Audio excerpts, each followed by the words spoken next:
Let's explore the fascinating reproductive system of the leech. The testes of a leech are located in 10 pairs of coelomic sacs, found between segments 12 and 21. However, the number of testis sacs may vary slightly, sometimes one pair more or less. Short ducts called vasa efferentia connect the testis sacs to the vasa deferentia, which carry sperm forward to segment 11. In segment 11, the vasa deferentia enlarge and become coiled, forming epididymes, also known as sperm vesicles.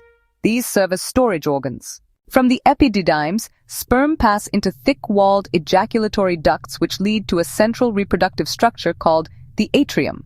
The atrium has two parts, a basal bulb surrounded by unicellular prostate glands, and a penis sheath enclosing an aversible muscular penis. Spermatogonia develop from the walls of the testis sacs and float freely in the coelomic fluid. These mature into spermatozoa, move through the reproductive ducts, and are stored in the epididymes.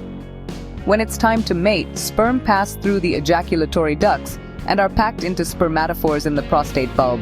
The penis then transfers them into another leech during copulation. So, the ovaries are these long cord-like structures with club-shaped ends, and you'll find them in a single pair of sacs in segment 11.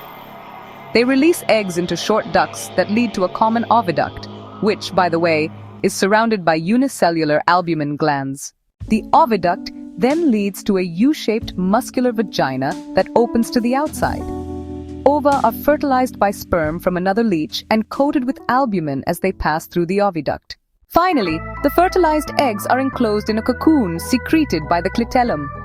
The leech then pushes the cocoon forward over its body, releasing the eggs through the female pore into the cocoon.